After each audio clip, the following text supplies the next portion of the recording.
Bom, queria boa tarde para todo mundo, agradecer a presença. Essa é uma atividade que a gente chama de REME, né? Repositório de Metodologias para o Ensino, um órgão que foi criado no MEC na nossa última certificação, lá em 2020, com a ideia de trazer para o corpo docente palestras e atividades para que de alguma forma aperfeiçoe a forma da gente dar aula, né? A maneira da gente dar aula, coordenando o REME desde então. E aí a gente teve a ideia de, bom, já que a ideia é metodologias ou qualquer atividade com a finalidade de aperfeiçoar o ensino, acho que nada melhor do que trazer aqui os nossos colegas que receberam o prêmio de dedicação ao ensino de graduação nos últimos anos para falar para a gente. O que você vai fazer no IMEC, você tem que preocupar em ser equânime na distribuição dos departamentos, e felizmente a gente teve nos últimos 3 anos vencedores, um de cada departamento aí. Então, além disso, contempla as pessoas mais departamentalizadas, né, que não é o meu caso. Vou falar um pouquinho do prêmio de reconhecimento docente, né? Esse prêmio de reconhecimento docente, ele é um desses prêmios que a Unicamp dá uma vez na vida, né? A pessoa só pode ganhar esse prêmio uma vez. E são vários critérios que são analisados pela concessão do prêmio, não vou ficar lendo todos, mas é basicamente um reconhecimento, como o próprio nome do prêmio diz, uma dedicação extra ao ensino. Não é um prêmio, a gente não está escolhendo aqui professores que dão as melhores aulas, não se trata disso. A aula de qualidade todos nós devemos dar, mas é um reconhecimento de que houve uma dedicação extra na parte de ensino. Estamos muito acostumados e que os docentes, nós docentes, a gente saiba que tem que se dedicar na parte de pesquisa, né? Publicar bons artigos, liderar grupos de pesquisa, mas é possível ter um desempenho destacado e destaque na parte de ensino. Isso, os principais indicadores são isso, além de, obviamente, lecionar na graduação, né? Mas não só isso, criação de disciplinas, coordenação da disciplina, publicação de artigos, livros especializados para a graduação, implementação de novas metodologias e tudo mais. Nossos participantes hoje, tenho o prazer de contar aqui hoje com o professor João Frederico da Costa Azevedo Meia, que é o Johnny, ninguém conhece ele por esse nome aí, né? Professor Marcelo Fira, professora Samara Kiel. Vou colocar um currículo muito resumido de cada um deles aqui. Certamente está mais simples do que eu gostaria, mas eu quis fazer caber no slide. O Johnny foi professor do MEC de 71 até 22, se aposentou porque não dava mais para ficar, era compulsório, ele tinha que ficar, atualmente é professor colaborador do MEC. Johnny teve uma longa carreira e com uma grande dedicação à instituição, foi coordenador do SAI, Unicamp, foi coordenador social de graduação, foi diretor do Instituto, coordenador da DGRH, foi pró-reitor de Extensão e Cultura, membro da diretoria da SBMAC, mais do que membro da diretoria da SBMAC, uma pessoa com influência na criação da SBMAC, na manutenção da SBMAC, em várias atividades que ela desenvolve aí. Venceu o prêmio de ensino em 22 e eu queria coloquei um destaque totalmente contextualizado aí, em 2006, não sei se o Johnny lembra disso, de ter participado desse grupo de trabalho quando o Brasil começou a se preocupar com a gripe aviária, que recentemente foi achado um caso no Brasil. Recentemente, essa semana, tem inclusive uma matériazinha no jornalzinho da Unicamp lá, de um trabalho de um matemático aplicado, junto com pessoas de mais variadas especializações, veterinário e tudo mais, preocupando com um plano de contenção para tomar providências que a gente devia tomar em termos logísticos, em termos até de barreira sanitária, temendo, né, que a gripe aviária pudesse chegar ao Brasil. Então, e para destacar também, eu coloquei isso para destacar também um pouco do papel do Johnny nessa formação das pessoas em modelagem matemática, né? Então, assim, ele é uma das pessoas que sempre falou de modelagem, a importância da modelagem associada ao ensino de matemática. O professor Marcelo Fira é professor aqui desde 99, coordenou a Olimpíada de Matemática da Unicamp nessa nova fase da UMU que começa ali em 2016 e passa por uma Olimpíada com duas, agora 3 fases, uma Olimpíada inicialmente disputada em equipes. Fiz essa coordenação num período muito complicado da OMUC, que foi o período da pandemia ali, né?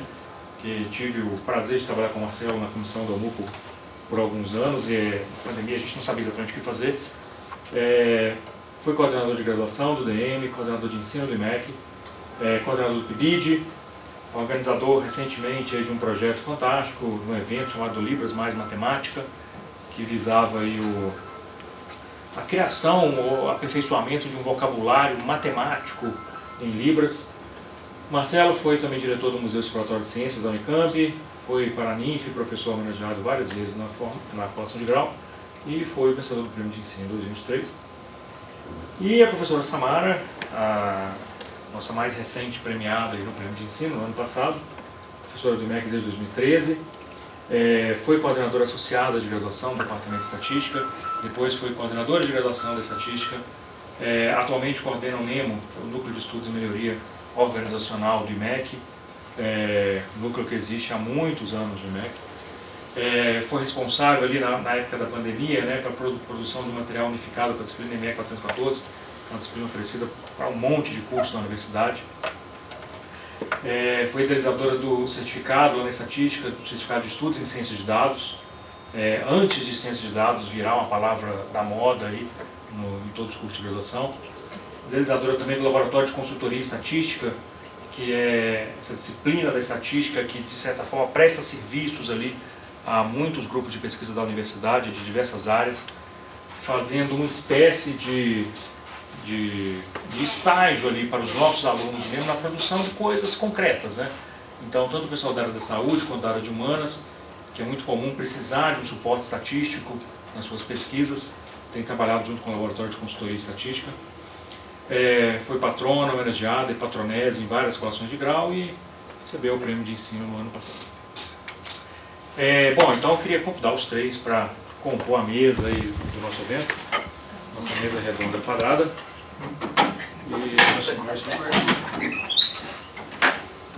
Deixa isso então.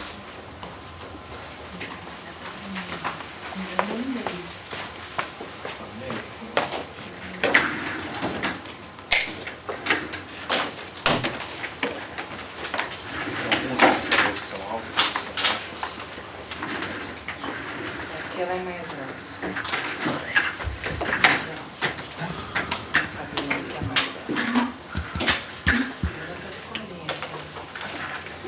Na ordem. Pega sem microfone? Nesse volume pega, se quiser. Um pouco mais baixo, aí o microfone.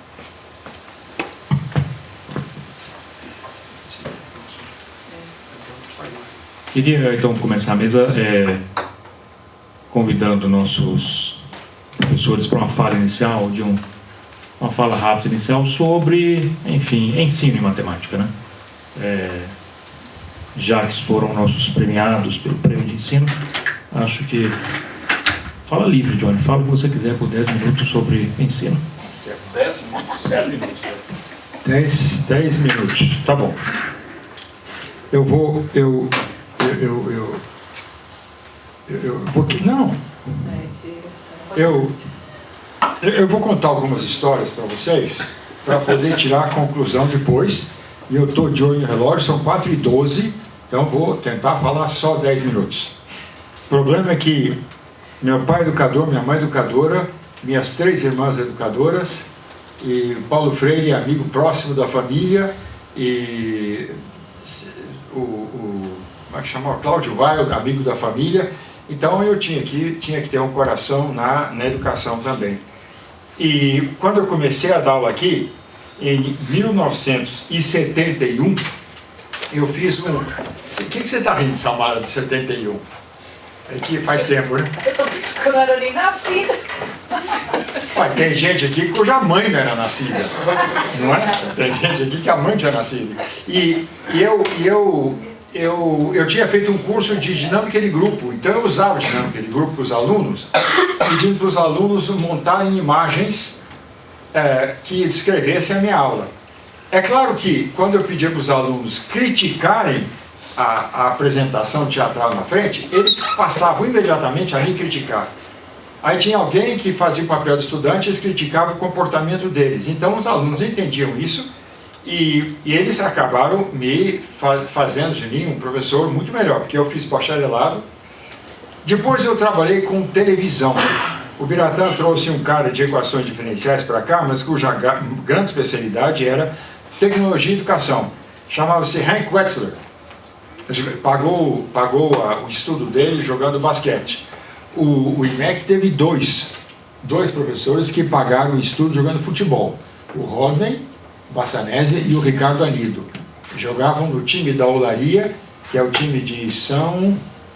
É o time de... Ah, esqueci. Mas eles viajavam de trem escondido para não ter que pagar.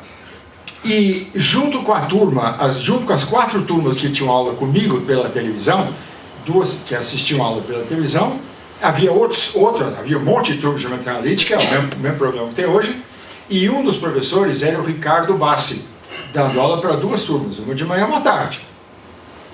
E aí, e as provas eram feitas pelos outros professores, e a gente simplesmente participava da elaboração da prova.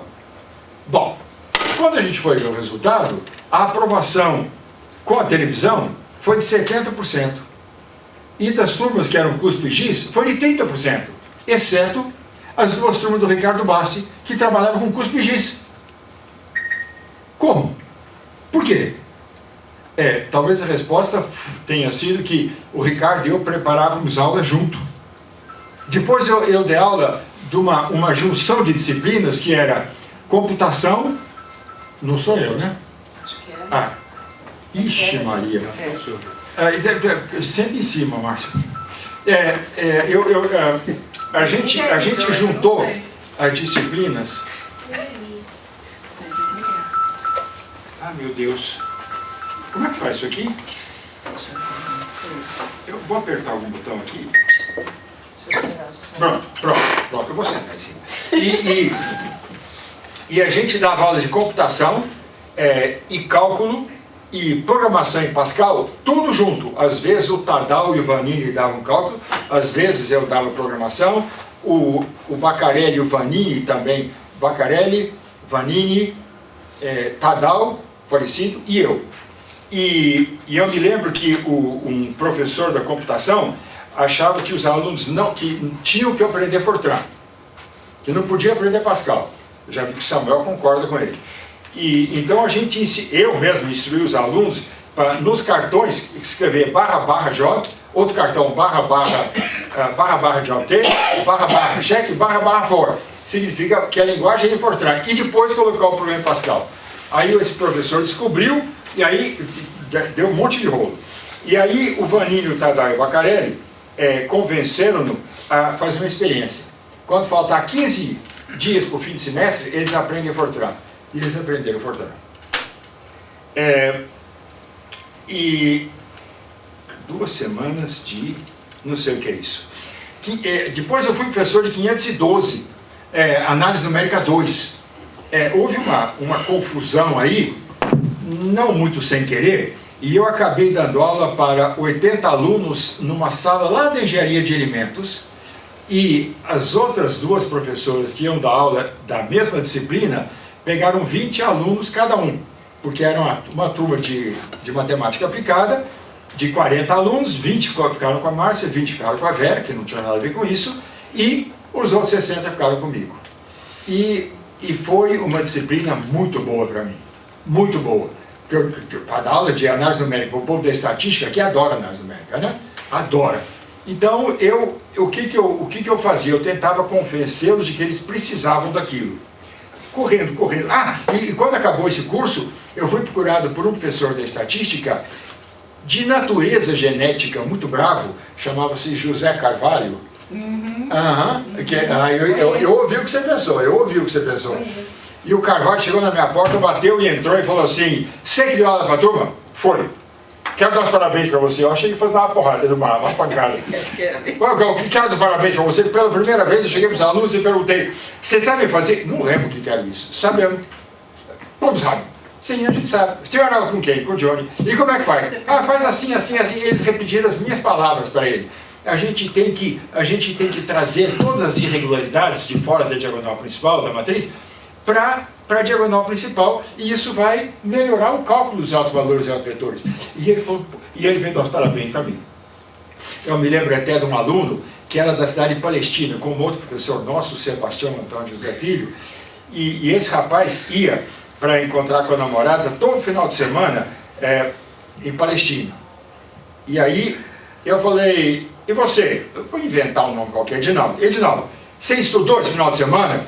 Oh, professor, não deu, tinha muita coisa para fazer. E eu tinha perguntado ao Sebastião, se ele vai com a namorada, onde que ele vai? O Sebastião falou, ele vai no Bar do Verde. Aí eu falei assim, escuta, veio falar para mim que estava ocupado, você estava no Bar do Verde sábado a tarde inteira. E ele não se conteve. Ele falou assim, como que ele sabe? Mas falou para os colegas. Então, é claro que eu não sabia nada.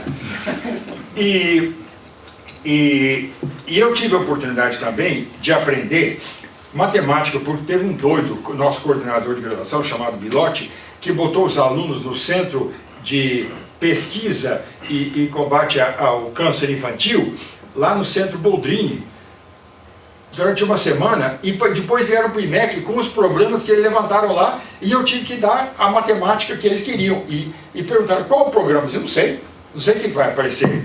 Mas é bom porque isso desafia a gente. Então acho que a gente... outra coisa que eu nunca uso um curso que eu já preparei. Agora, eu vou terminar dizendo a base do que eu penso. Uma linguagem que a gente tem, que se a gente escutar nos corredores, nas varandas aqui do IMEC, se a gente escutar essa linguagem, a gente não vai achar esquisito. A gente diz, até a primeira prova, eu não vou ter dado o teorema da média. Até a segunda prova, vai ficar faltando dar as consequências do teorema Green-Gauss-Stokes. São frases comuns, né? E esse semestre não consegui fazer aqueles últimos do teorema de álgebra, não deu tempo. São frases comuns. O que tem em comum nessa linguagem que nós usamos? É que o sujeito sou eu, o predicado é dar, completar, fazer, programar, o objeto direto é o assunto matemática, e o aluno entra na nossa linguagem como objeto e direto subentendido. Escrevi um artigo uma vez para o jornal da Unicamp, chamado Saber Sabor. Nenhum colega comentou comigo. Um aluno meu, da filosofia, um aluno meu, de análise numérica, que depois doutorou-se em filosofia, fez um comentário sobre a linguagem e falou que a linguagem era a linguagem que eu usava também. Então, eu acho que uma das coisas que a gente precisa fazer, não para ganhar o prêmio, viu, Larissa? Mas a gente precisa fazer para melhorar os nossos alunos, é que os alunos têm que deixar de ser objeto da nossa atividade de ensino para serem sujeitos do processo de aprendizagem deles. Eu acho que isso é uma coisa que é um desafio. É um desafio para mim até hoje, acabou isso. 10 minutos, desculpa. Obrigado. Johnny, sobrou 1 minuto, tá? Mas eu não vou passar o microfone de volta para você, não. Sábio, o cara sabe. O Johnny Diogo Fernando faz um turismo pelo interior de São Paulo, é inevitável, né? Bom, então vamos lá. O Ricardo passou um monte de perguntas. Acho que tem um outro ligado, é isso? Troca o microfone. Para trocar. O Ricardo passou um monte de perguntas que ele quer fazer depois. Eu vou tentar não invadir um pouquinho o espaço da discussão que ele está querendo tocar aqui. Mas, primeira coisa, assim, quando ele fez esse convite, eu começo a pensar o que eu gostaria de falar sobre eu em relação à graduação, ensino, essas coisas. E, no fundo, são duas coisas. Uma vamos lá, a primeira coisa é gostar de dar aula. Tá? É uma coisa assim, sair de casa, quando você dá aula às 9 da noite, você tem que sair de casa às 8h30 para vir dar aula. Ninguém sai com vontade. Tá? Não estou com vontade de ir. A hora que pisa na sala de aula, a má vontade dissipa na hora. Tá? Uma vez uma turma de licenciatura, acho que quase 20 anos atrás, que eu sempre tenho essa mania de fazer um pouco, botar os alunos para fazerem seminários, mesmo seminários curtos, seminários breves, desde o primeiro semestre estou tendo coisas assim, fazendo esse negócio, apresentações muito curtas, mais longas. E de uma menina, Thaís, que ela apresentou, nem me lembro o que era, e ela veio me lembrar desse evento na formatura dela. Falou: Marcelo, você mudou a minha coisa aqui com a pergunta que eu fiz, porque ela apresentou. E eu falei para a turma, nós vamos... Eu sempre faço essa coisa, principalmente quando eu vou de licenciatura, de tentar refletir sobre a apresentação, tá certo? Não só sobre o conteúdo, mas sobre o ato pedagógico da explicação, da apresentação em si. Eu falei: olha, gente, eu vou falar uma coisa aqui que eu não sei direito como definir esse negócio, mas vamos tentar entender. A Thaís tem postura de professora. Ela era uma aluna, acho que no primeiro, segundo ano, e era absolutamente evidente esse negócio. A hora que ela estava aqui na frente, ela estava à vontade. Ela estava à vontade. Aqui é o lugar dela, é o palco dela, é o lugar onde você relaxa, onde você consegue ficar atento e estar relaxado ao mesmo tempo. Então, a primeira coisa é isso. Eu acho que é gostar de dar aula. Gostar de dar aula, gostar de preparar, tá? Porque eu vou ver esse negócio aqui, eu acho que eu já dei mais de 36 disciplinas de graduação diferentes. Tá? É uma trabalheira danada, preparar. Podia ser um pouquinho mais complacente comigo mesmo e repetir um pouquinho mais, mas eu vejo disciplinas que eu já dei 2, 3 vezes, na quarta vez eu não consigo dar a disciplina de novo. Ela não está boa. Então, eu acho que uma coisa, você estar ligado no ensino, significa você estar o tempo todo refletindo sobre o que você faz. E, portanto, os cursos envelhecem mais rápido, porque a gente muda a nossa visão, a gente aprende coisas novas, a gente reflete sobre o que a gente faz. Então, estar ligado, de fato, no ensino é uma coisa que dá trabalho. Dá trabalho, porque mesmo a disciplina que já deu 3, 4 vezes, não está bom. Tá? E a outra coisa, então, mas eu acho que esse prêmio de dedicação ao ensino ele tem 2 aspectos. Um é de você como professor, e aí é a questão de gostar de ensinar, gostar de ser professor. E aqui no IMEC eu acho que a gente tem, de modo geral, a gente está muito bem dentro do retrato da Unicamp. A gente está muito bem. Quando tem reunião de avaliação de curso aqui e começa a ter algum pepino e você quer baixar a temperatura, você pega para os alunos, pergunta: pera um pouquinho, já vamos resolver esse problema, mas vamos ver como é que estão as disciplinas da física. Tá certo?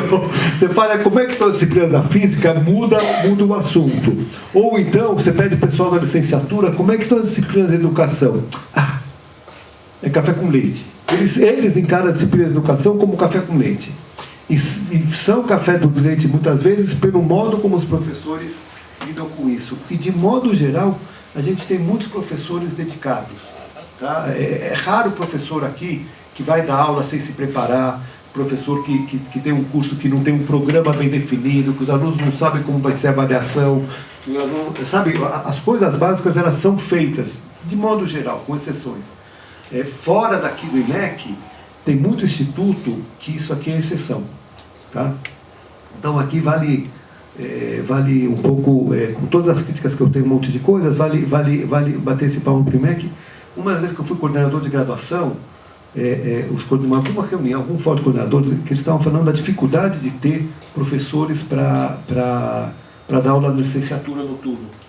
Eu tinha acabado de fazer a carga didática, eu falei: olha, no departamento de matemática, acho que tem 9 professores titulares, 6 estão dando aula esse ano na licenciatura noturno, porque eles pediram. E o pessoal caiu o queixo: não é possível, imagina, professor titular na biologia, se vai dar aula à noite na licenciatura, jamais. Tá certo? Agora, tem um outro aspecto que não é dar aula propriamente ser professor, mas é preocupação com a graduação. E nesse sentido, eu acho, assim, eu não vou ficar fazendo aqui autoelegia das coisas que eu acho que eu me dediquei, mas eu acho que a Unicamp peca muito, e o IMEC a gente peca muito, em dar a devida importância para a graduação. Tá? A graduação, grosso modo, ela é subsidiária da pós-graduação. A prática que a gente tem de graduação, isso vale no IMEC, isso vale nas engenharias, isso vale na educação, isso vale na física. A prática que a gente tem é da graduação como lugar onde nós vamos, a graduação só vale como um canal para a gente formar os futuros pesquisadores. Tá? O currículo das engenharias é um currículo absurdo, um currículo que prevê 34 horas de sala de aula, é um currículo absurdo. A única coisa que justifica esse currículo é que todos os grupos de pesquisa precisam estar contemplados nas disciplinas de graduação, porque senão como é que eu vou arranjar aluno de pós para o meu grupo se não está contemplado? Tá?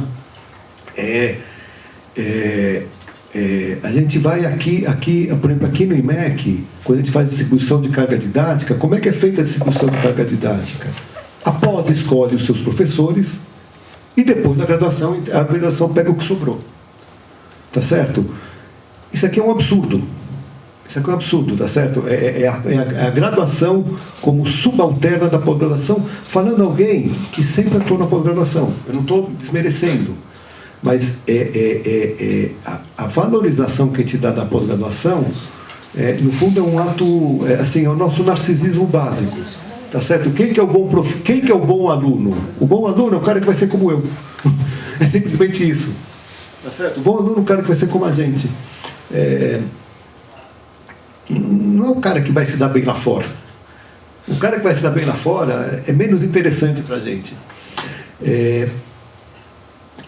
Vale a mesma coisa, por exemplo, eu vou mais adiante. Isso aqui, eu estou ficando um pouco mais velho, um pouco rabugento. Tá? É um projeto, isso aqui é um projeto, virar bem rabugento. Tá? Eu ainda não sou, mas é um projeto. Trabalhando no projeto. Eu estou trabalhando esse projeto.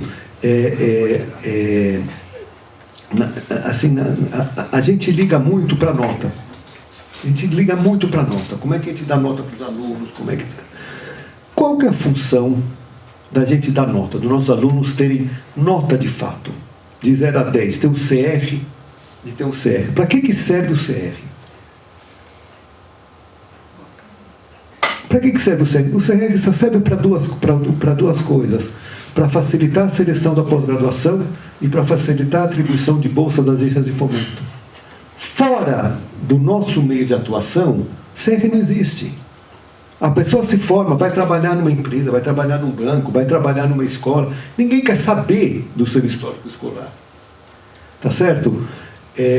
Eu falo... Uma parte dizem que os alunos de direito não podem ter nota alta em ética, senão a escritura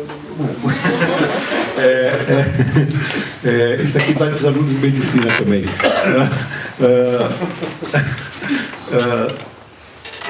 Eu estou tocando nesse ponto porque eu acho que essa nossa obsessão por nota é uma coisa que acaba marcando tudo que a gente faz no ensino de graduação, acaba sendo pautado por isso, de fazer justiça. Então, aí o meu projeto ser rabugento, para mim hoje eu estaria satisfeito com 2, 3 notas. Aprovado, reprovado e excelente. Para mim isso aqui é suficiente, porque e a nota não é a nota que aprova. A prova é se o cara sabe o que eu acho que é o básico que tem que saber. Tá certo? Não interessa qual é a nota. A nota é um indicador. E todo o nosso ensino fica pautado por isso, de eu dar notas comparáveis, de eu dar nota. Por exemplo, os cursos coordenados aqui do IMEC. Os cursos coordenados foi uma solução de um problema que existia. Existia gente que aprovava todo mundo. Então tinha uma turma inteira que era aprovada em cálculo 1 sem saber nada, e a turma inteira reprovava em cálculo 2 porque não sabia cálculo 1. Tá certo? Eu não tinha um patamar mínimo. Tá certo? Quando se instituiu os cursos coordenados, ele criou um patamar mínimo. Mas ele amarrou. Por quê? Porque colocou, olha, é importante eu ter notas comparáveis. Então a prova tem que ser toda igual. A prova tem que ser toda igual para todo mundo. Se eu falasse, olha, 80%, 75% da prova é igual, o resto é o professor que faz, tá certo? Eu conseguiria manter esse objetivo de patamar mínimo equivalente e dar liberdade para o professor fazer o que ele acha que é importante. Uma observação, muitas vezes a gente tem uma boa intenção e a gente quer uma coisa boa, mas aquela coisa boa acarreta várias coisas ruins. Por exemplo, agora tem essa norma que diz que você não pode mostrar as notas dos alunos, então isso é extremamente perigoso para a transparência. Quer dizer, você tem a proteger a privacidade, mas você derruba a transparência. Aliás, todos os políticos querem ter privacidade. Você sabe como resolvi isso aqui com meus alunos? Outra coisa. A homogeneidade do sistema de produção em série simplifica, normaliza as coisas, mas ele destrói a inovação, a criatividade e a interdisciplinaridade. E ele mitiga a liberdade acadêmica, que é um instituto constitucional, principalmente no lugar como a Unicamp. Eu acho que os cursos coordenados aqui atingiram esses pontos. E eu noto o seguinte, que nos cursos de cálculo aqui vocês estão usando um livro de 50, 70 anos atrás, muita coisa mudou. E essas coisas que mudaram, pode ser que tenham mudado a maneira de ensinar. Então, esse engessamento, ele tem tanta consequência negativa que eu não sei se vale a pena pelas vantagens que ele trouxe. Né? Até eu tenho percebido que, como o mesmo livro está sendo usado há 50 anos, até essas tais provas, essas tais notas são questionáveis, porque são sempre os mesmos exercícios. Né? Os coordenadores colocam aquelas listas, que são sempre as mesmas, antes do curso. Os alunos têm mais preocupação em decorar o exercício, passar na prova, do que aprender.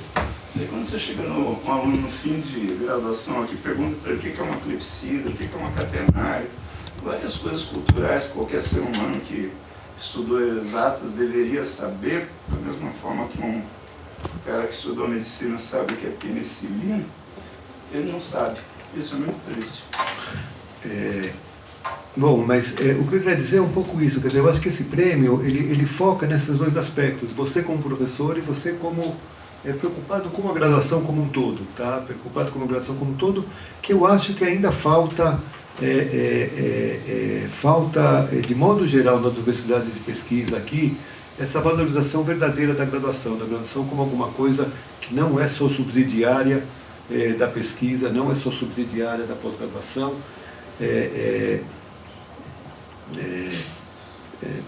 Dentro com essa ressalva que eu acho que aqui no IMEC, de modo geral, a situação é muito melhor que outros lugares. Aliás, isso aqui ficou evidente quando a gente viu isso aqui na pandemia. Tá? A pandemia foi um momento que eu acho que o IMEC, como coletividade, se superou. Os nossos alunos estudaram de fato, eles tiveram de fato cursos, uma boa parte deles aprendeu, eles estão se formando, a gente vê o fluxo depois de saída, depois da pandemia, o fluxo dos alunos que entraram em 2020, que já são, em 2020 eles se formaram sem nenhum percalço, né? Não teve menos formandos dos alunos que entraram em 2020 do que os alunos que se formaram em 2020. Tá? Uma observação, a Unicamp ela tem uma tendência a atrair cada vez alunos melhores. Que pensa assim, se seu filho fosse estudar na Unicamp ou na USP, é muito mais agradável para ele estar aqui, né? Do que estar lá. Um lugar perigoso, complicado. O movimento dentro da USP, você tem que fazer de ônibus, tem aqueles matagais, as favelas do lado. Aqui ele vive numa bolha. Barão Geraldo é um lugar lindo, parece que você está no planeta. Né? E a Unicamp é bonito também.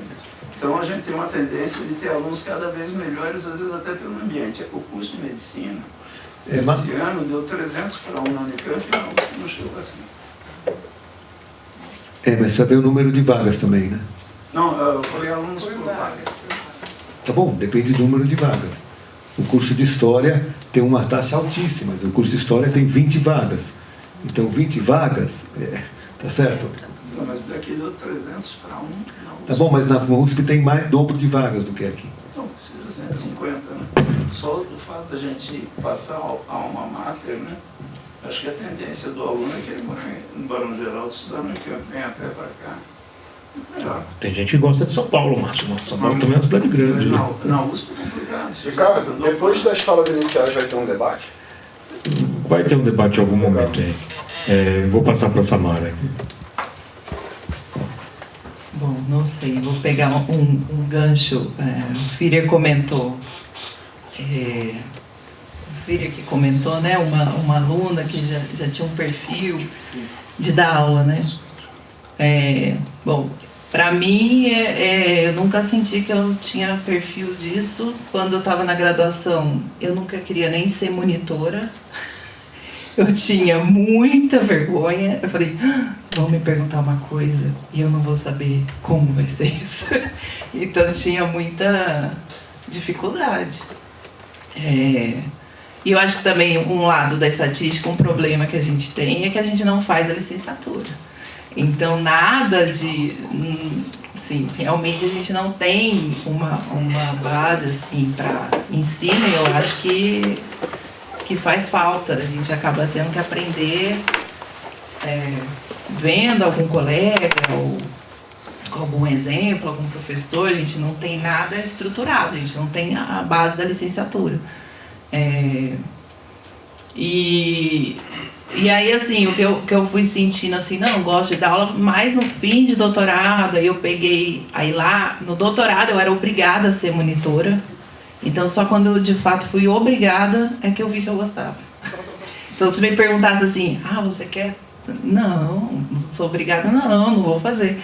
Então, aí foi só quando chegou mesmo o momento que eu fui percebendo que eu gostava do ensino, de preparar, ajudar a montar uma atividade prática, que eu tive essa oportunidade. Cursos de verão no doutorado também, que tinha sempre essa parte aplicada. Mas foi assim, meio que na obrigação. Então, às vezes, a gente não percebe que gosta até que é obrigado, né? Mas não sei.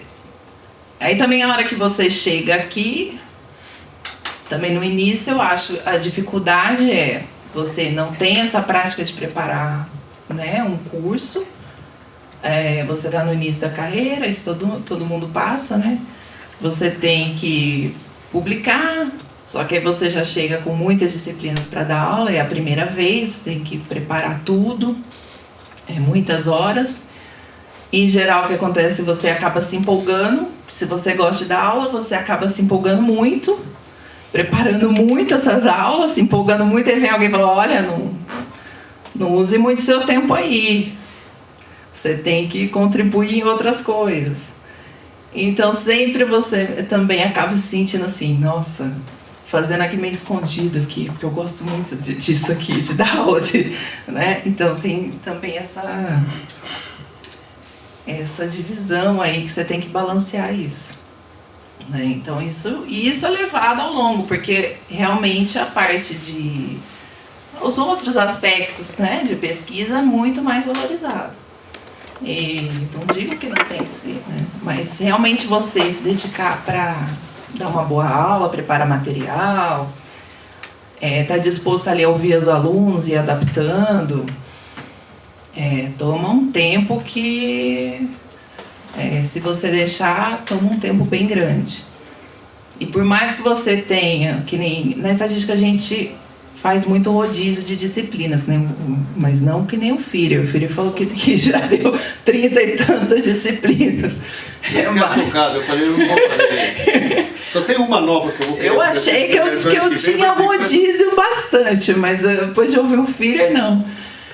E realmente, cada vez que você pega um curso do zero, é um tempo grande que você tem que se dedicar, e às vezes é para uma turma diferente, às vezes é um curso de outro instituto, e você tem que, de alguma forma, motivar eles de forma diferente. Então, eles têm outros objetivos, eles têm uma outra visão da estatística, uma engenharia tem uma visão, às vezes a gente tem que dar aula para o pessoal da enfermagem, da geografia, eles têm outra visão.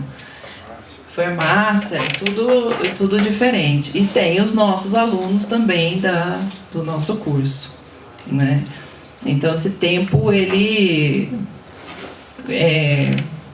assim, a gente quer se dedicar, mas às vezes até nem sinto que tem muito incentivo. Não é muito incentivado. Então, assim, não, você dá aula, não pode usar muito tempo, porque senão, né? Então, eu acho isso meio complicado, porque realmente exige, e também que nem a gente tem um rodízio muito grande de disciplinas, né? E sim, quando você dá uma disciplina, 1, 2 vezes, toda vez você vai mudando, fala, essa aula aqui que eu preparei, você acha que está ótima, você chega lá e vê que não funcionou. Aí você tem que ajustar, pode ser que só dali 3 anos eu vou dar de novo aquela disciplina. Né? E às vezes se você não anota que aquilo não funcionou, depois você nem lembra, aí você volta e dá a aula ruim de novo.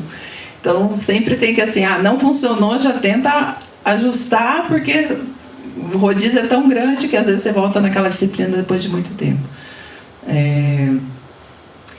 Mas eu também não me veria dando a mesma disciplina.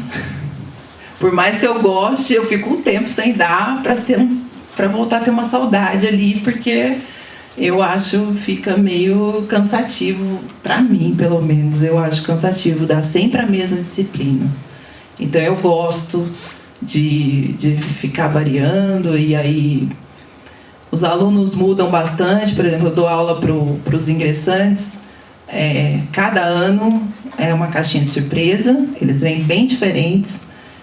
Cheguei a dar aula de laboratório de estatística, então eu cheguei a dar assim, antes da pandemia, durante a pandemia, um laboratório de estatística na pandemia. E os alunos lembram até hoje, professora, no meio da pandemia, em casa, eu tentei fazer os experimentos que você... Eles lembram, né? Mesmo assim, tentando fazer a distância. Então, cada ano você tem que ir mudando, eles vêm bastante, bem diferentes. Eu noto que eles vêm mais motivados, eles vêm mais já conhecendo a estatística, com mais informação também. Então, tem que ir sempre adaptando, né? Mas não sei, o que mais que a gente pode comentar? Gente, eu tinha passado para eles uma listinha de perguntas, né? Mas eu acho que eu exagerei. Eram 5, eu vou tentar fazer aqui mais umas 3 aqui, porque senão não vai dar tempo. Tem que ter uma mesa redonda, depois um texto escrito sobre a mesa redonda, né? Eu acho. Então, assim, queria fazer uma pergunta para os 3, respondendo de novo o Henrique, depois a gente abre para perguntas de todo mundo. Acho que um fenômeno que tem acontecido aí de alguns anos para cá, eu não sei de quantos anos para cá, mas parece que é algo que tem se intensificado, e é uma reclamação dos nossos colegas, sobre a participação efetiva dos estudantes na sala de aula, né? Um comportamento meio passivo ali queria saber de vocês um pouco aí sobre se tem algo... eu ia até perguntar sobre a metodologia, o nome metodologia ativa ou metodologia moderna, né? Moderno desde quando, né? Mas se tem algo diferente que ajude que proporcione esse engajamento dos estudantes, essa maior participação, considerando assim que a maior parte das aulas do IMEC, eu imagino que são aulas expositivas, LOUS e GIS, né? Mas queria saber o que vocês têm feito nesse sentido de tentar incentivar e promover uma participação dos alunos durante a sala de aula. De novo, viu? Bom, às vezes você tá lá, né, tá dando aula e o pessoal tá dormindo, querendo ir embora, né? Acontece. Que nem agora, esse semestre eu tô dando um curso de regressão. E já é o quê? Quanta experiência, né? 3 vezes que eu dei, a 3ª vez. Bom, mas aí eu notei assim, por um acaso, o que eu sempre faço? Eu dou... são 2 provas, um trabalho final, tem atividades um pouco teórica e um pouco prática, eu levo eles no laboratório, faço assim. Mas geralmente o trabalho final, eles têm que escolher um conjunto de dados, fazer uma análise do modelo de regressão, comentar e vai apresentar para os colegas, fazer um relatório, enfim. Mas geralmente eu dou sempre no final do semestre, tipo um mês antes, porque aí eu já dei o conteúdo, eles vão saber fazer, porque eles já viram as técnicas que eles vão ter que usar. Esse semestre, por um acaso, assim, eu tive que adiantar uma aula de laboratório, falei, tá aí o enunciado do trabalho final, vocês já vão começar a trabalhar nele. Sem ter visto todo o conteúdo. Então, assim, eu dei a P1, aí vou começar, mas a maior parte da disciplina eu já liberei o trabalho. Então, falei, vai começando, acha um conjunto de dados. mas eles estão com tanta pergunta durante a aula, porque eles estão lá, acho que pensando, enquanto eu estou lá falando aí toda a aula, agora no final, ontem eu saí da aula, era 6h20, porque eles ficam perguntando, aí, porque você dá o conteúdo, porque é aquela coisa, você tem aquele programa, tem aquela lista, você meio que vai, né? Pá, né? E aí eles vão lá, estão assistindo e tudo, mas aí a hora que eu dei a tarefa que eles vão ter que aplicar, eles estão o tempo inteiro. Mas professor, mas no meu caso eu tenho. Eles param o tempo inteiro.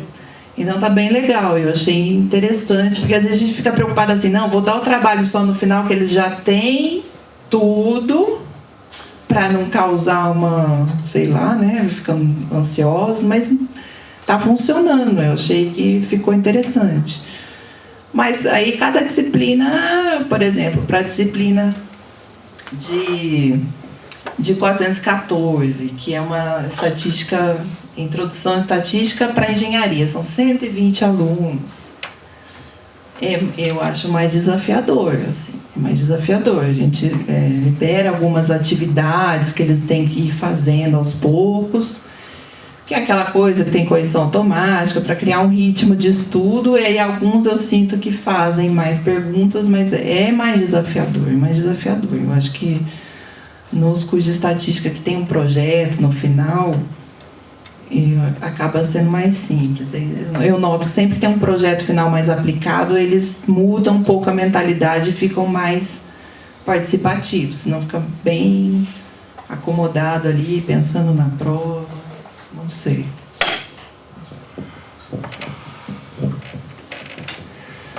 Uma coisa que eu faço é, qualquer que seja o tamanho da turma, é tentar aprender o nome de todo mundo. E eles acham divertidíssimo quando eu erro.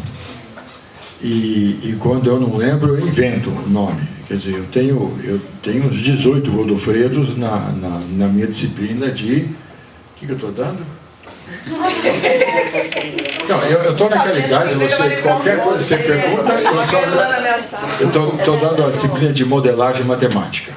Então, isso é uma coisa. Outra coisa é que, e eu vou concordar com você sobre dar o projeto antes. Houve um Congresso Nacional de Modelagem em Educação Matemática e o Rodney e eu fomos convidados para fazer o debate final. E o Rodney disse, na última frase, quer fazer modelagem? Primeiro vai aprender a fazer... Primeiro vai aprender matemática. Eu falei, olha, o Rodney estourou o tempo, né? Era falar 12 minutos cada, ele falou 42. Mas ele é assim mesmo, apaixonado.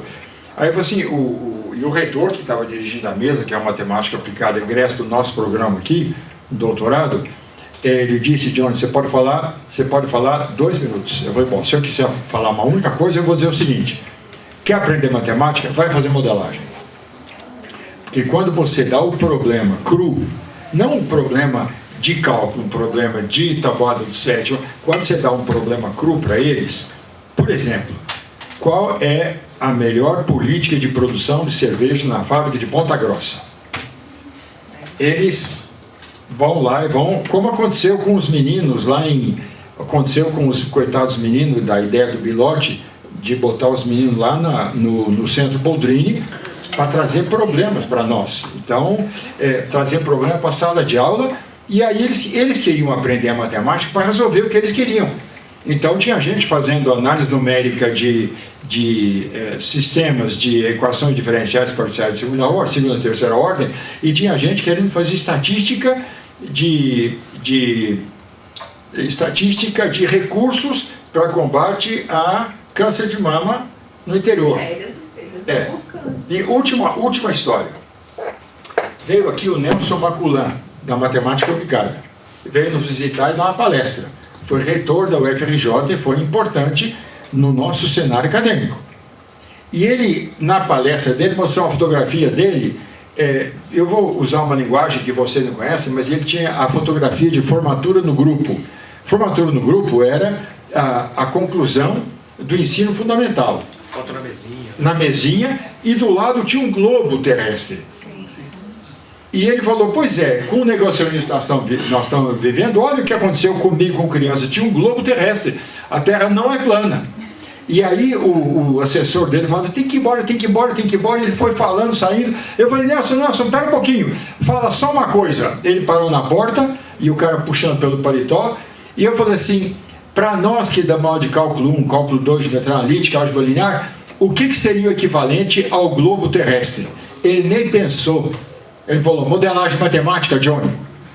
E aí, é porque quando você dá o problema, aí o aluno precisa da matemática para aprender. Eu estou me repetindo, desculpa. Eu queria, nessa linha um pouco do que o Johnny está falando, acrescentar uma coisa adicional.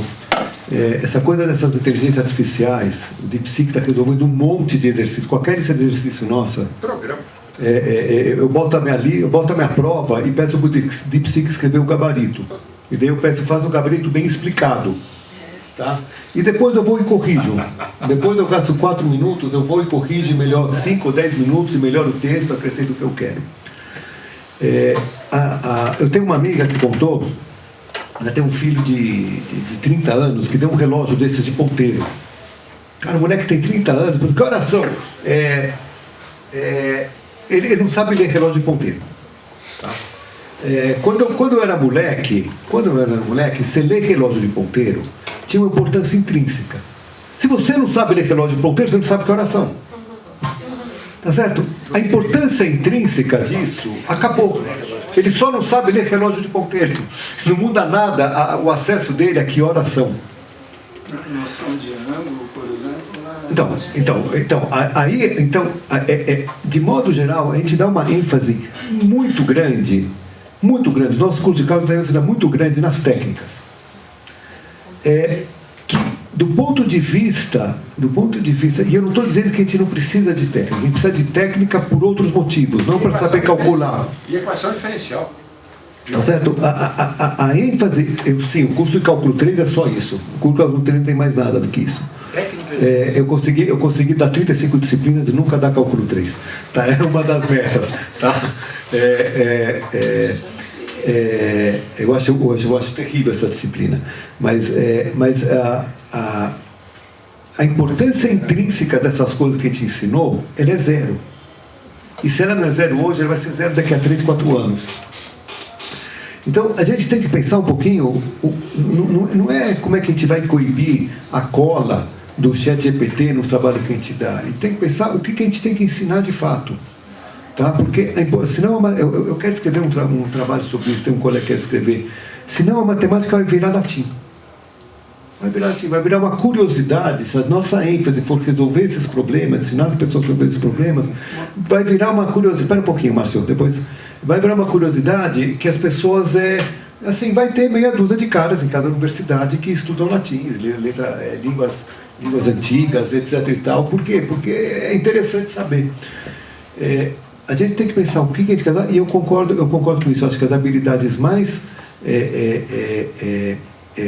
esse erro de não ter projeto, a gente erra um pouco, mas os cursos que a gente dá para as engenharias, elas erram por atacado. Tá?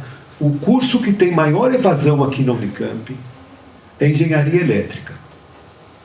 Só que a evasão pós-formando. Porque de um curso de 100 alunos, 80 vão para o mercado financeiro, 12 vão para a consultoria e 3 vão ser engenheiros elétricos. Tá? E 5 vão ser pesquisadores brilhantes, eventualmente. Tá? A gente mata. Nenhum desses meninos entrou aqui pensando em eu vou fazer engenharia elétrica na Unicamp para entrar no mercado financeiro. Sim, tem um fator, o mercado financeiro paga bem pra caramba. Mas o que a gente faz aqui na universidade? A gente mata o tesão deles. Eles entraram aqui pensando em fazer coisas, pensando em fazer projetos, pensando em desenvolver coisas, eles não fazem. Resolver problema matemático, resolver problema matemático, resolver problema matemático, e a gente mata o que seria o tesão deles. Que é muito diferente de um curso de bacharelado em matemática, que as pessoas têm um tesão em outro lugar. Tá certo? Onde que dá motivação em outro lugar. Então, um pouco a gente tem que saber motivar aonde dá a motivação das pessoas, o que elas estão procurando.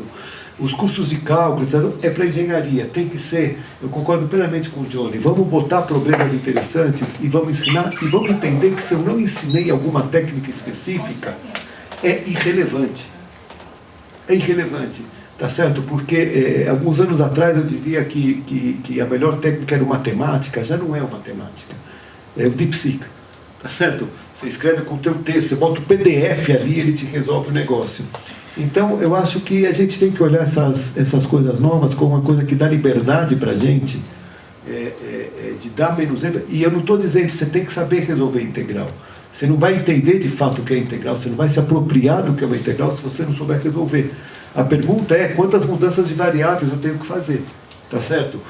Quantas mudanças de variáveis, quantas integração por partes, tá certo? O que acrescenta esse alterofilismo matemático?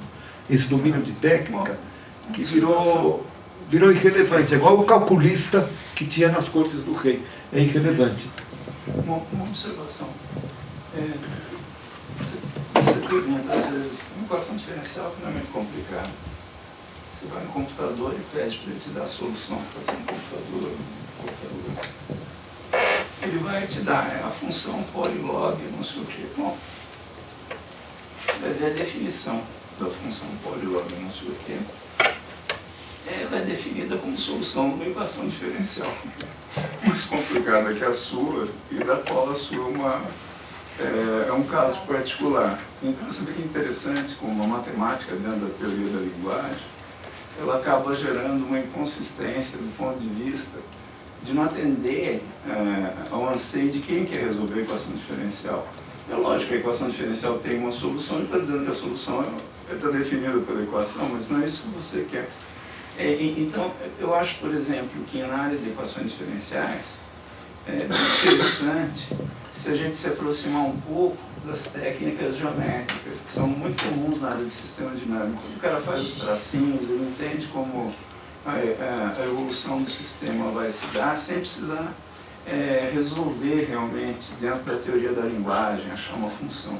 Aliás, essa história de resolver dentro da teoria da linguagem e achar uma função nos livros que a gente usa é uma coisa viciada, porque a gente trabalha com meia dúzia de funções. A gente trabalha basicamente com seno e cosseno, com variações sobre o tema. E o que acontece? A humanidade, na história dela, ela tem um vocabulário de funções bem mais amplo. E na hora que ele for usar o computador, ele vai ver aquelas funções do vocabulário completo, não a que ele está acostumado.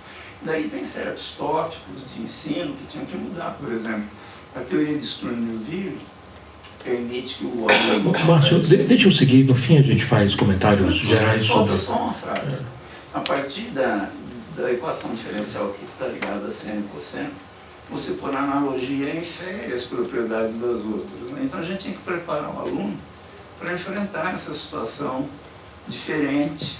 Né? E eu acho que a gente tinha que mudar muito a matéria que é dada. Se a gente usar livro de 50 anos atrás, não vai dar certo.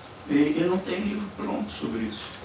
Eles estão produzindo conhecimento de como ensinar, que só vai ficar pronto com uma cartilha para a gente usar daqui a 20, 30 anos. A gente vai atrasar. Bom, estou dando cálculo 3 esse semestre, então, desculpa, Marcelo, vou te colocar na minha turma lá para você. Pode ser. Pode ser só de idiosincrasia de coisa que eu não gosto. Não, mas é um curso que pode ser dado de forma bem tediosa mesmo. Queria pedir para vocês comentarem. Eu sei que vocês vão querer fazer, mas assim, vocês receberam o prêmio de ensino e a pergunta era, né, de alguma forma, um conselho para docentes iniciantes ou não, ou para quem está indo para uma carreira na docência, né, terminando um doutorado em exatas aí, e vai se aventurar pela carreira da docência. Como é que a gente faz para aprender a dar aula? Posso falar rapidinho? Pode. Eu vou falar super rápido. Eu acho que o maior investimento que a gente faz não é na gente, é nos futuros docentes. Tá? A nossa pós-graduação, como qualquer outra pós-graduação, a gente vai ver que a imensa maioria dos nossos egressos, eles vão ser professores de disciplinas básicas de matemática, muito mais do que pesquisadores. Tá? Alguns vão ser só professores e os outros vão ser pesquisadores e professores. Eu acho que seria super necessário que a pós-graduação, o mestrado, o doutorado, tivesse uma formação para você ser professor. Tá certo? Se você quiser ser só pesquisador, quando a pessoa entra aqui, você já é muito limitado o que você pode fazer. Tá certo? Quando a pessoa está se formando, dá para fazer, dá para ensinar muita coisa, tá certo? Isso aqui dele ser em PED, eu acho que a gente tinha que ter muita mais bolsa PED e muita mais estrutura, gente para cuidar, investir no futuro. É isso que vai mudar, de fato, as coisas a médio prazo. Aqui o que a gente pode fazer é fazer o que vocês estão fazendo aqui, o que a 2 faz, é criar oportunidades para quem está interessado. Mas o impacto disso é muito pequeno. A gente já está aqui, todo mundo na roda viva, no fundo acaba impactando as pessoas que já estão impactadas, que já estão interessadas e etc. e tal. Samara, Johnny... Aliás, foi tentado isso aqui e a pós-graduação rejeitou, tá? Eu concordo com isso, de aumentar assim, mais oportunidade na pós-graduação, a pessoa ter o contato com o ensino, que nem eu falei no meu caso. Eu fiz o mestrado aqui, eu não precisei ser monitora, tinha bolsa, na época não tinha, podia escolher não ser, e aí eu ia escolhendo não ser. Aí uma hora que fui obrigada, você tem que aprender. Aí você tem que lidar com o aluno, tirar dúvida, entender. E aí eram várias disciplinas diferentes, também não eram sempre as mesmas. Então, eu acho que é interessante. Eu sei que também às vezes fala assim, não, vai atrasar um pouco a pesquisa, a dissertação. Eu não sei como fazer um balanço disso, mas eu acho que 2 horinhas na semana não vai atrasar ninguém. A pessoa que não consegue dedicar que vai pedir para fazer o doutorado, que dedica 4 horas a isso, o que a gente ganha se ela tiver doutorado? O que ela vai conseguir fazer depois de pesquisa quando ela entra na roda viva da gente?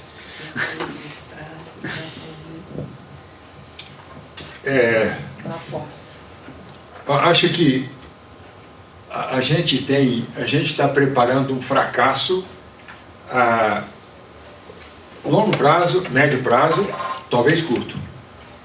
Porque a gente prepara na licenciatura os futuros professores e no bacharelado os futuros doutores, ensinando-os a responder perguntas. O dia que acaba e eles saem, vão para uma pós, que vão para o mercado de trabalho, a sociedade espera que eles saibam fazer as perguntas. Então, é muito difícil a gente pegar um aluno que traz um problema e dizer assim, então como é que nós vamos trabalhar com esse problema? Como não trabalhar com esse problema? Então, se a gente não, eu acho até que é muito saudável para o aluno ver a gente sofrer para conseguir encarar um problema. É muito bom ele saber que a gente pode sim fazer tentativa e erro. Eu lembro de um software na USP, de cálculo numérico, em que se o aluno assim, vou tentar bipartição, iterativo linear, meta secante, Newton-Raphson, quando chegava no 5º teste, o software fechava a resposta dele, porque ele não estava pensando, ele estava fazendo tentativa e erro, mas a gente faz tentativa e erro, e é assim que a gente faz na vida. Então a gente tem que mudar o jeito em que as nossas disciplinas são abordadas junto com os alunos na licenciatura. Porque os alunos chegam para nós passando por alunos que fizeram licenciatura, muitas vezes à noite, no colégio pago, e por alguém que trabalhou no comércio, e aí vão dar aula numa escola pública, numa escola privada, onde está tudo pronto. O projeto do FEDER faz com que a gente saiba exatamente a aula que o professor vai estar dando na 3ª quinta-feira de outubro do ano que vem. E ainda mais se o Tarcísio for reeleito. Então, não existe essa capacidade de criar. Não existe trazer um problema novo, como vocês fazem naquela disciplina que as pessoas trazem os problemas de consultoria, vocês põem os alunos E fala para de mim. novo, a gente às vezes também não sabe a solução. E aí eles sempre usam o que eles sabem ou eles vão ter que estudar para resolver? Vão ter que estudar. É o que está acontecendo comigo. Eu estou com 78 anos, eu estou tendo que estudar. Quer dizer, não é justo. Ensino tem que ser diferente de treinamento. Ensino tem que ser diferente também e a aprendizagem é diferente de ensino. E, teve um outro curso de verão que eu dei aqui. Acho que o Felipe foi embora já, enjoou. Mas ele fez um curso de verão comigo, ele fez esse curso de verão do câncer, lá do Centro Boldrini. Mas eu tive que dar um outro curso de verão aqui, da nossa pós-graduação, que era, quem for aprovado tem bolsa. Quem não for aprovado, ele pode entrar, mas não foi nota suficiente no exame, então ele vai ter que, ele pode se matricular sem bolsa. Aí eu cheguei para eles e falei assim, olha, eu não vou repetir a álgebra linear que vocês tiveram na graduação. Também não vou reproduzir aqui o curso de matriz que vocês vão ter na pós-graduação.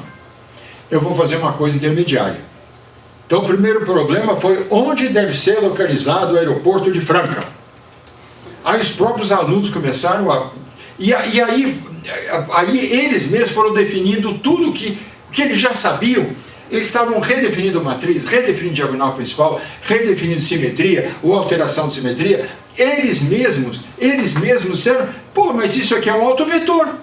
Óbvio que é um autovetor. Muito bem, então. E foi uma sacanagem que eu fiz com eles, que eu disse o seguinte, desculpa, é tudo gente da matemática, eu vou pedir licença, Betina, desculpa falar isso aqui na sua frente, mas eu falei, olha, o R3, com cada vetor tem um A, um B e um C, e espaço de polidômio grau 2, que tem A, B e C. Então, é o mesmo espaço vetorial. Ou não? Eu quero que vocês desenhem no R3 parábolas que têm características iguais. Por exemplo, se uma das raízes é zero, isso é o plano XY. Mas eu quero o resto. Eu quero que vocês façam as figuras. Eles se entretiveram tanto, é gente formada, que uma delas perdeu o ônibus e brigou com o noivo, porque ela tinha feito o acordo de que na sexta-feira ela não ia, que eles tinham que noivar, sexta-feira à noite, e ela perdeu o ônibus.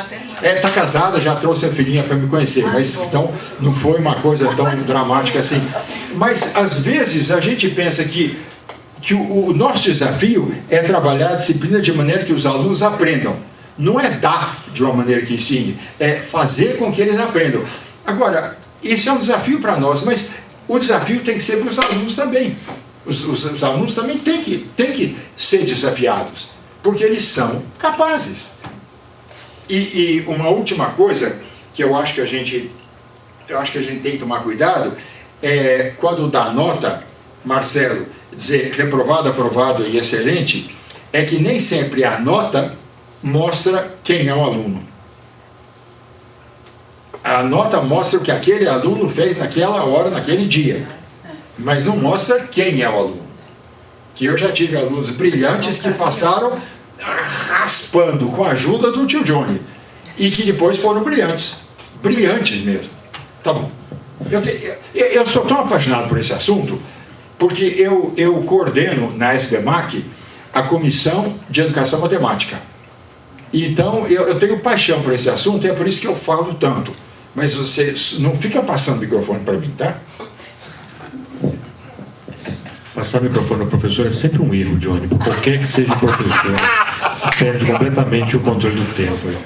É a culpa, gente, antes de abrir aí para perguntas, a última pergunta é o seguinte: o que vocês acham que a universidade poderia fazer para valorizar mais o ensino de graduação? Assim, principalmente considerando que a gente está na universidade que todo mundo fala que a Unicamp é uma universidade de pesquisa, né? Apesar de a gente ter um monte de alunos de graduação. Assim, do ponto de vista de apoio institucional, o que vocês acham que seria importante para a gente valorizar o ensino de graduação?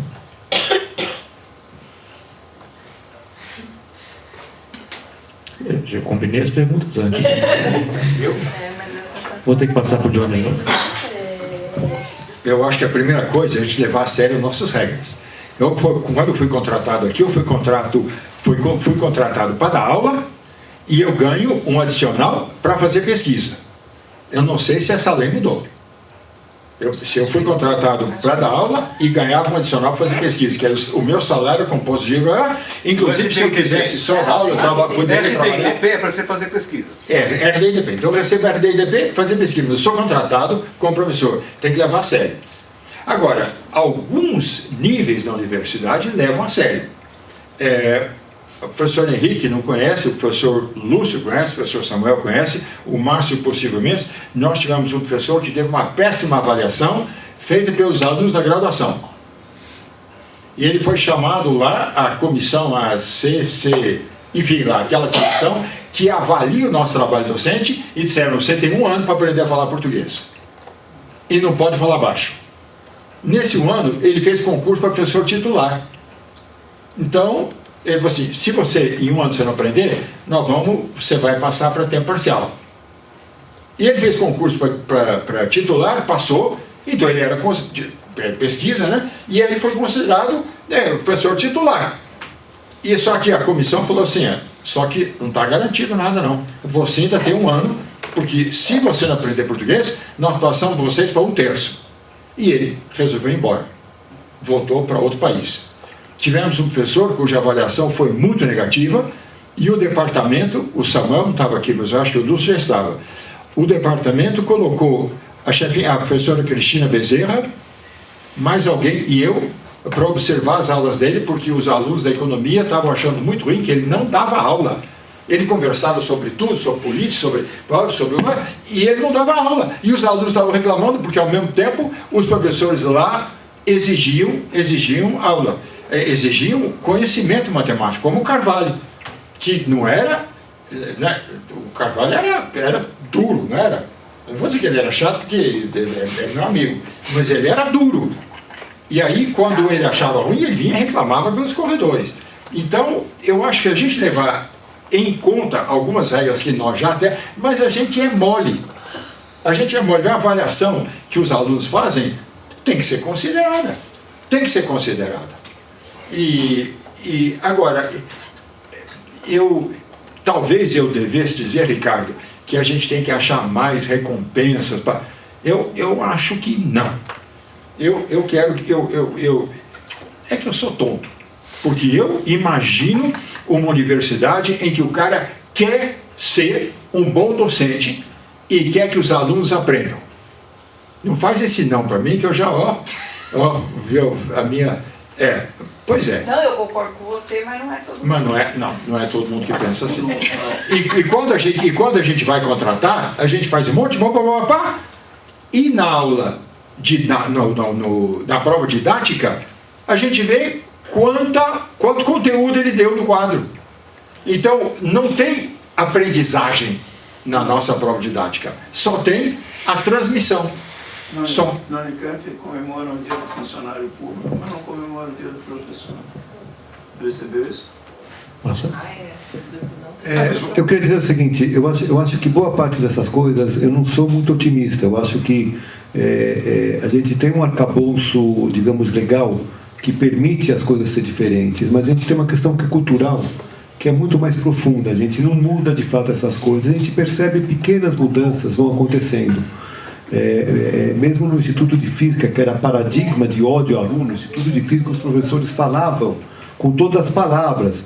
Eu não estou aqui para dar aula, eu estou aqui para fazer pesquisa e me obrigam a dar aula. Eu odeio fazer isso que eu estou aqui. Os professores falavam isso direto, era regra, não era exceção.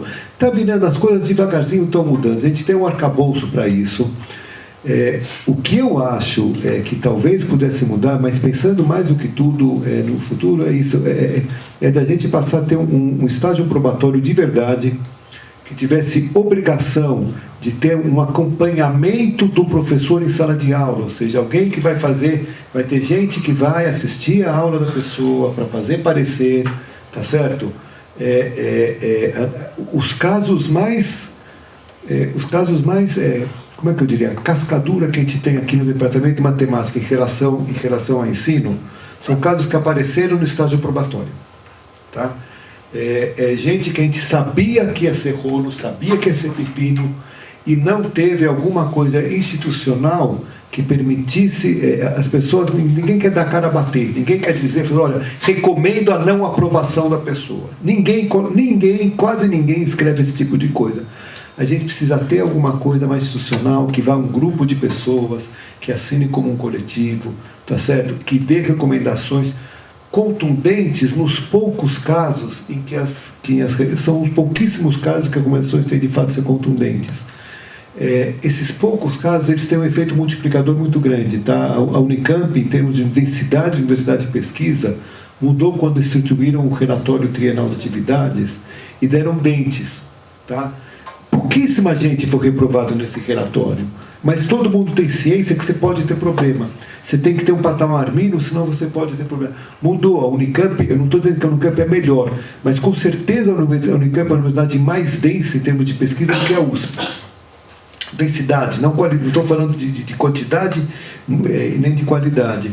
Nesse sentido, com certeza. Então, eu acho que dá dente, ter caso, saber que pode de fato ter problemas, etc. e tal, principalmente no probatório, eu acho que é uma coisa que a médio prazo pode trazer mudanças.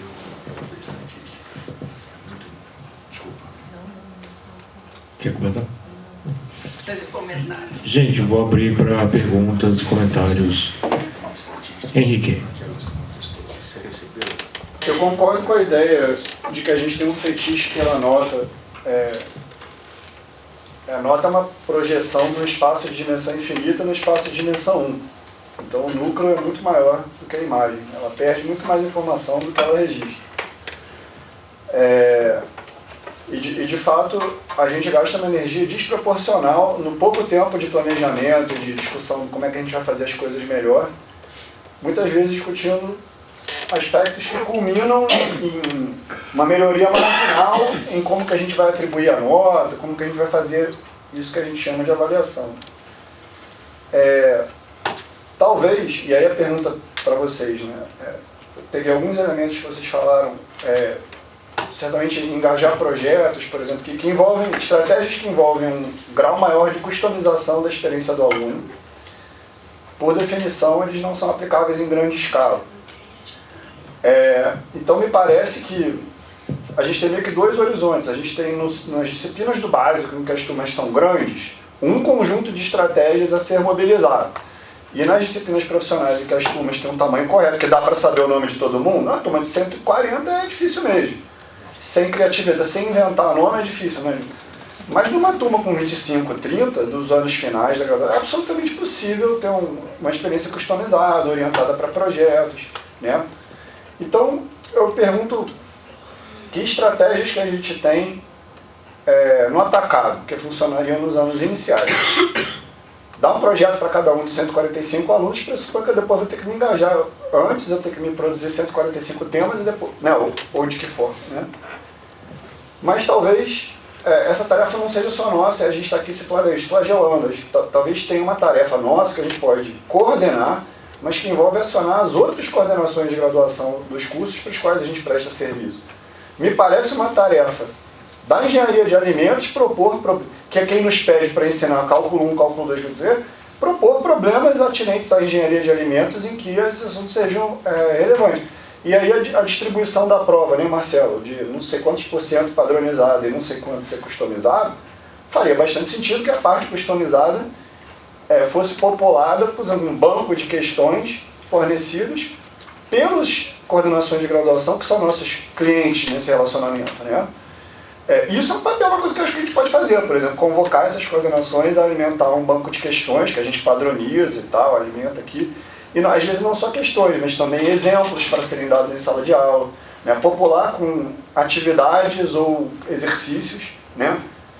Contextualizados.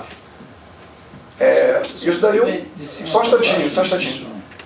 Então, essas pessoas da mesa têm experiência com isso, já pensaram sobre esse tema. O que a gente pode atingir no atacado, pensando nos anos iniciais, e que não dê trabalho infinito, né? Que seja escalável nesse sentido.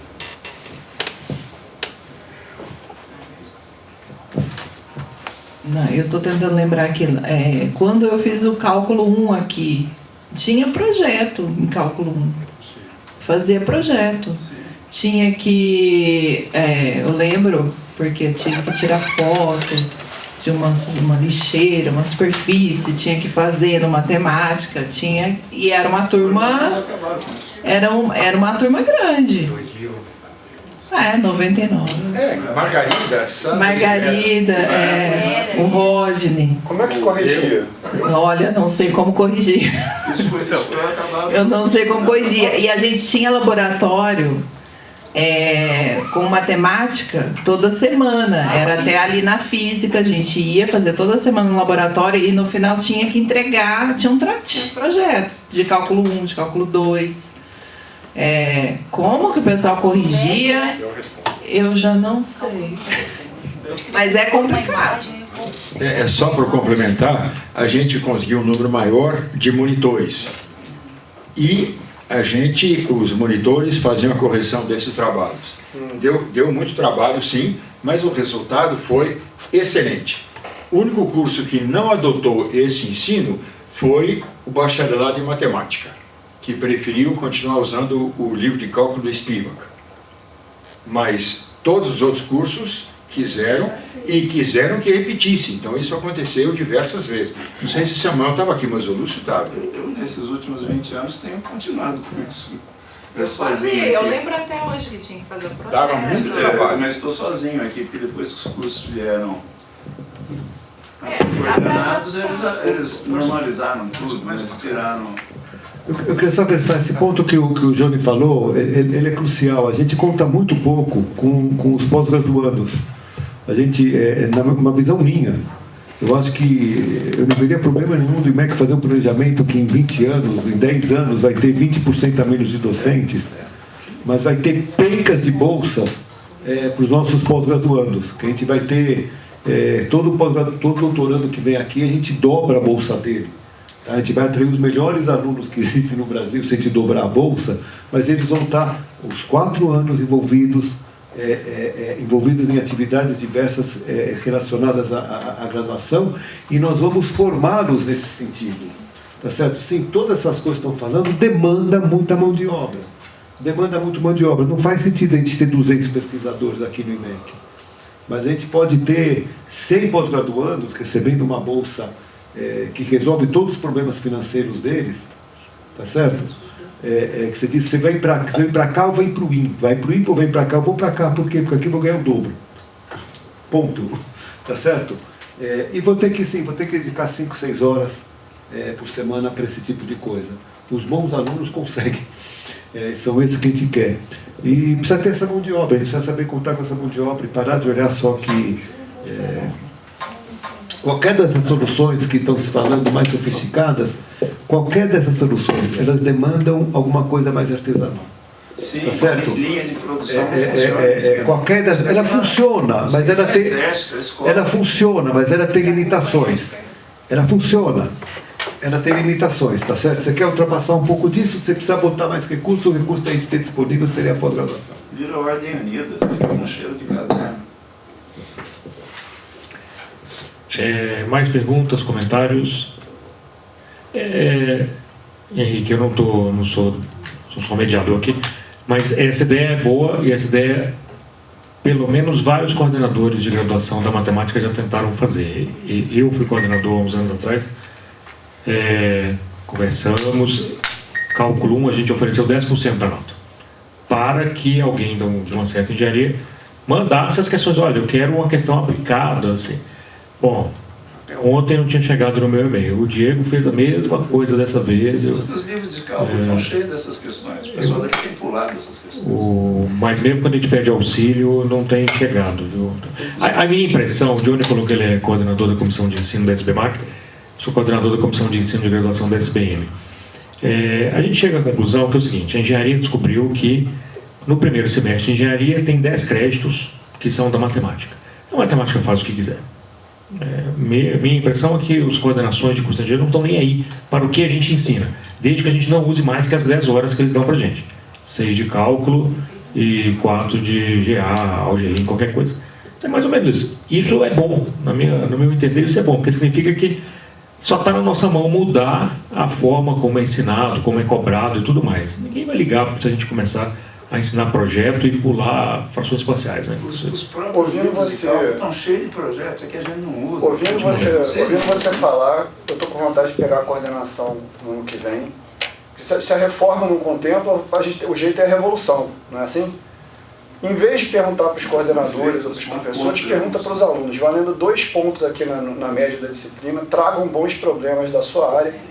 E como é que eu vou descobrir quais são? Inferniza os professores do seu departamento. Eu acho a ideia boa. Mesmo turmas grandes, por exemplo, cálculo 3 isso funciona bem, viu? Já dei um curso de cálculo 3 baseado em projeto e funciona. Projeto em grupo. Projeto em grupo de 4 ou 5. Tem um risco ali de um só do grupo fazer, mas na média não me pareceu que foi isso que aconteceu. Porque faz parte da vida, né?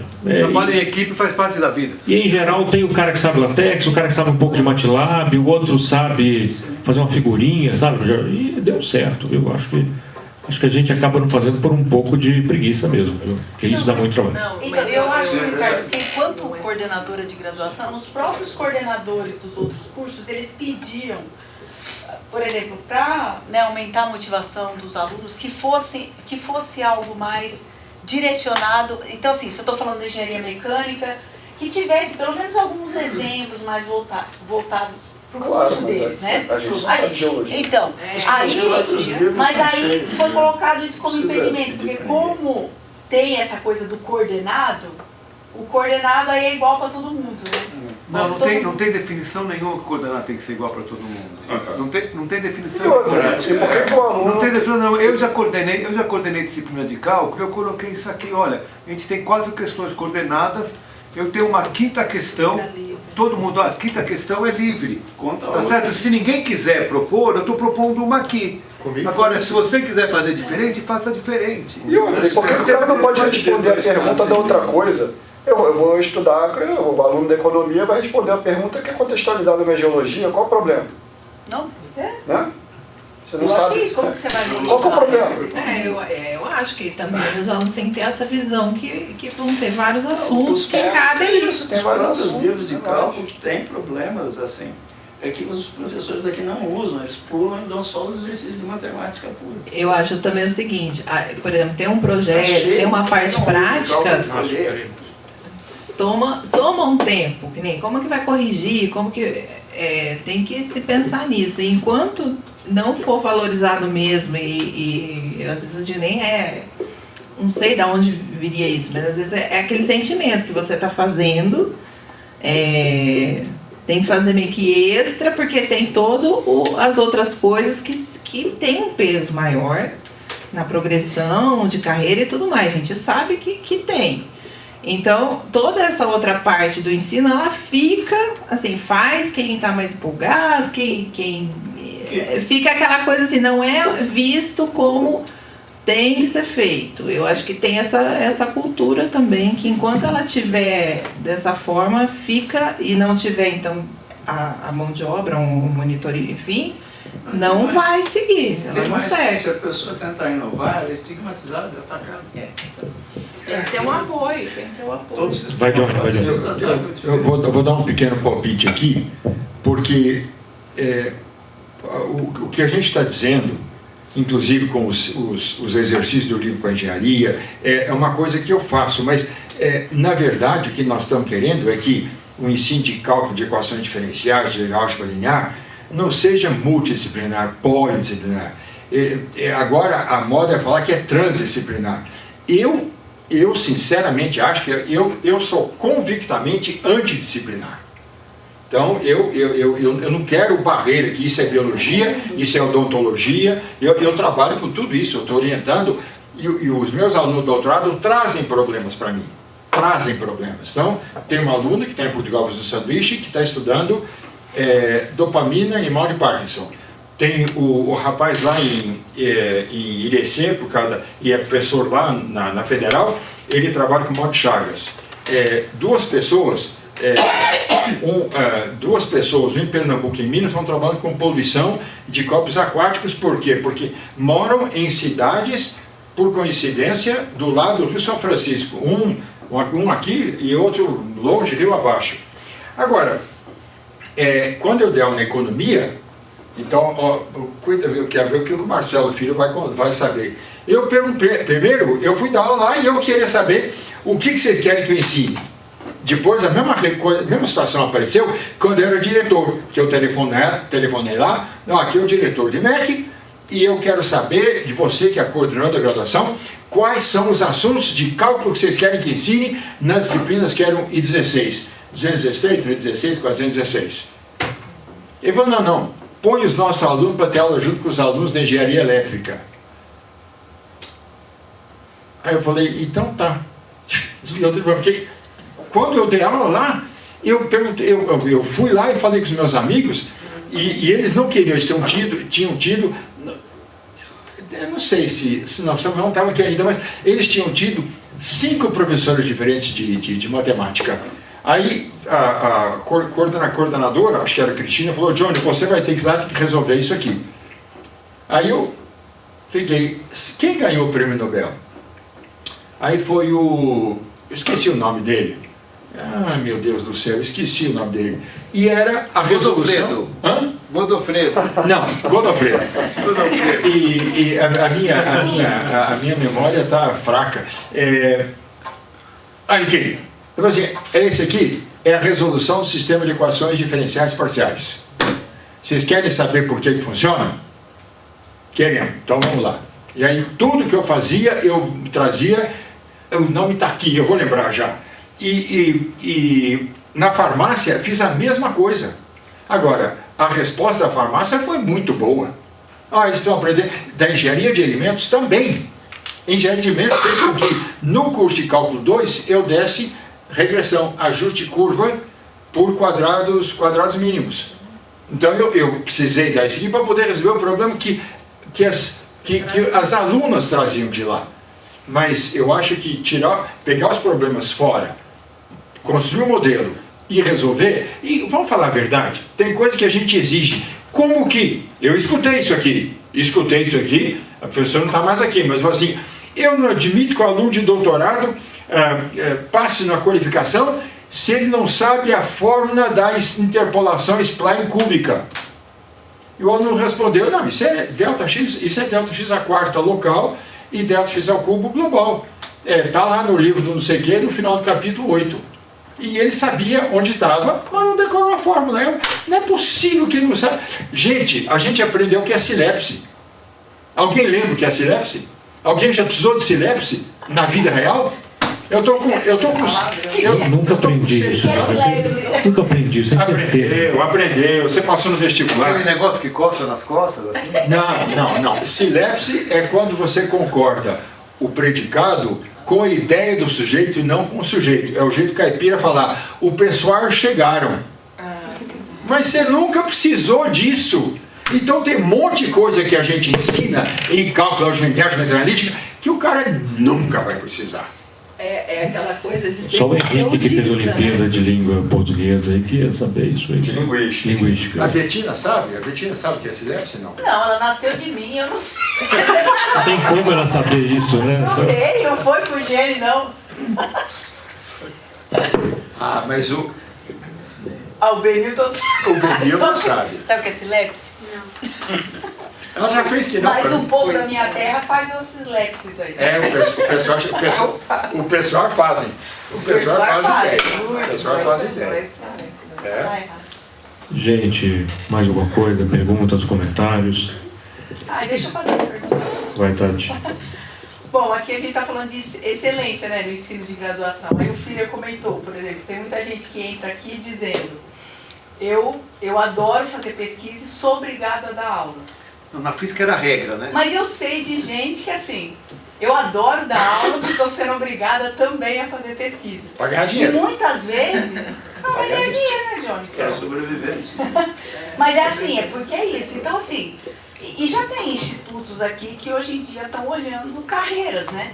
Então carreira docente, carreira de pesquisador, porque de fato, quem tem que ser excelente no tripé é o instituto, são os departamentos, que seja, se quiser num nível, né, mais granular. Mas assim, não nós como indivíduos, né? Então assim, o que vocês acham que nessa direção? Que pé que está o IMEC? O problema Está aberto a essa o IMEC discussão? vê o número de pessoas que veio nessa reunião que você sente. Eu acho que até na universidade essa discussão Eu acho que eu posso... não acontece. Se eu fosse acho. sobre bolsa de pesquisa, ia estar cheio. Essa Também não discussão... estaria, também não, Também não infelizmente. estaria, mas... Nosso colóquio também não enche o auditório. Essa discussão existe na universidade, né? A gente acabou de trocar a reitoria e todos os candidatos colocaram que isso é uma prioridade, de entender um pouco, entender melhor como é que funciona esse RD-IDP. Isso que você falou é muito importante, mas eu acho que tem gente que não concorda, de que o tripé é na instituição, não é cada um de nós que está em cima do tripé fazendo ensino, pesquisa e extensão, porque é melhor que não seja assim, né? Melhor que a pessoa possa fazer no que ela faz de melhor, porque aí eu acho que a instituição ganha, do que você exigir que todo mundo faça mais ou menos alguma coisa ali, né? Daqui a pouco algum governador percebe que está gastando dinheirão, não para ensino, mas para o pessoal fazer poesia. O que é importante também. Mas eu sempre acho que se todo mundo fizesse o que faz de melhor, a instituição seria melhor. Eu torço para que, por exemplo, as regras do RD-IDP sejam aperfeiçoadas nesse sentido e que as unidades... Eu percebo que o IMEC tem entendido essa situação. Na maioria dos casos, a gente tem muita gente que é extremamente dedicada à extensão e menos os outros, dedicada ao ensino. Isso tem refletido ali tanto no relatório de atividades quanto até nas progressões. A gente tem regras mínimas das progressões, mas a gente ainda tem limitantes, né? Ainda tem sempre um indicador ou outro que é colocado ali para atrapalhar a vida de quem quer se dedicar bastante a uma coisa. E, infelizmente, é aquela coisa, né? Se o número de papers for zero, você está lascado, né? Então, você precisa sair do zero e aí você consegue fazer alguma coisa. Mas se o número de aulas que você deu for zero, você está mais lascado ainda. Tá certo? A gente tem que aprender isso aqui. Eu briguei muito todas as vezes que fui graduação. Gente que está tendo um problema sistemático não dá aula. Mas você vai premiar a pessoa? Eu não estou premiando a pessoa. Se a pessoa se você deixar ela 2 anos sem aula, você está cavando a saída dela daqui. Porque vai chegar depois, como é que você vai justificar que a pessoa não deu aula há 2 anos? Não, ela não deu aula há 2 anos porque teve essas queixas, a pessoa não esteve disposta a assumir o compromisso de lidar com esse negócio. Comissão de graduação é responsável por zelar pela qualidade de ensino. Tem que fazer não uma atribuiu. lista de Schindler, né? Tá certo? A hora que você faz isso, tá certo? Só que tem que parar com esse negócio de achar que dar aula é castigo. Você tá beneficiando a pessoa, você não está beneficiando. Eu quero ver alguém 2 anos sem dar aula aqui, ter um relatório trienal aprovado. Não tem. Agora, só uma observação bem breve. Eu gosto dessa ideia de especializar, mas eu acho que aula, assim, eu seria muito excepcional. Eu gosto muito da ideia de ter gente que dá menos aula, gente que dá mais aula, que é conhecido. Não dar aula na universidade, eu acho que é uma coisa... Eu acho que pode até ser. Se você ganhar a medalha Fields, beleza. Tá certo? Se você é de fato excepcional, em termos de pesquisa entre os seus colegas, se é de fato excepcional, tudo bem você não dar aula. Mas você tem que ser de fato excepcional. Não só excepcionalmente chato. Eu acho que, desculpa, essa discussão sobre ensino não é assim, a aula você tem que dar. A dedicação ao ensino não é eu vou dar aula, não. Que você vai dar aula, você vai. Que você vai dar boas aulas, você vai. Dedicar ao ensino é outras coisas, né? Dar boa aula não é motivo para dar prêmio, né? É só motivo para você falar parabéns, aqui está seu salário, né? Então, fez sua obrigação. Então, Em Berkeley, medalha Fields da cálculo 1. então... Para provar um pouco. Mas talvez é mudar os pesos, né? Acho que é isso. Não quer dizer que a excelência do ensino, você vai tirar o cara da pesquisa, não é isso. Mas talvez tirar um pouco o peso na hora de uma progressão. O Federal de Santa Catarina tem isso na matemática, tá?